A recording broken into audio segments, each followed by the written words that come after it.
إن الحمد لله نحمده ونستعينه ونستغفره ونعوذ بالله من شرور أنفسنا ومن سيئات أعمالنا من يهده الله فلا مضل له ومن يضلل فلا هادي له وأشهد أن لا إله إلا الله وحده لا شريك له وأشهد أن محمدا عبده ورسوله يا أيها الذين آمنوا اتقوا الله حق تقاته ولا تموتن إلا وأنتم مسلمون يا أيها الناس اتقوا ربكم الذي خلقكم من نفس واحدة وخلق منها زوجها وبث منهما رجالا كثيرا ونساء واتقوا الله الذي تساءلون به والأرحام إن الله كان عليكم رقيبا يا أيها الذين آمنوا اتقوا الله وقولوا قولا سديدا يصلح لكم أعمالكم ويغفر لكم ذنوبكم ومن يطع الله ورسوله فقد فاز فوزا عظيما أما بعد فإن خير الحديث كتاب الله وخير الهدي هدي محمد صلى الله عليه وسلم وشر الأمور محدثاتها وكل محدثة بدعة وكل بدعة ضلالة وكل ضلالة في النار أعوذ بالله السميع العليم من الشيطان الرجيم من همزه ونفخه ونفسه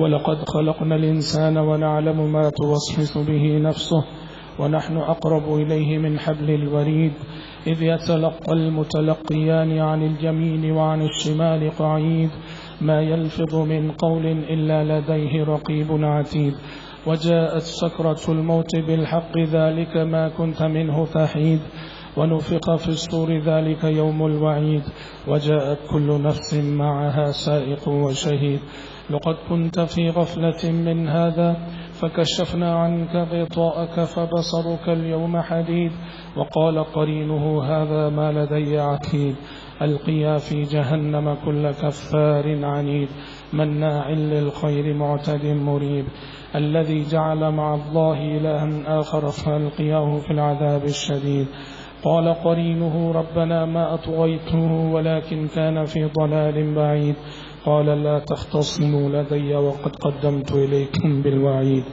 ما يبدل القول لدي وما أنا بظلام للعبيد وقال عز وجل وأنزل الله عليك الكتاب والحكمة وعلمك ما لم تكن تعلم وكان فضل الله عليك عظيما. حضرات ابھی خطبہ مسنونہ کے بعد میں نے آپ کے روبرو سورہ نساء کی ایک آیت تلاوت کی ہے.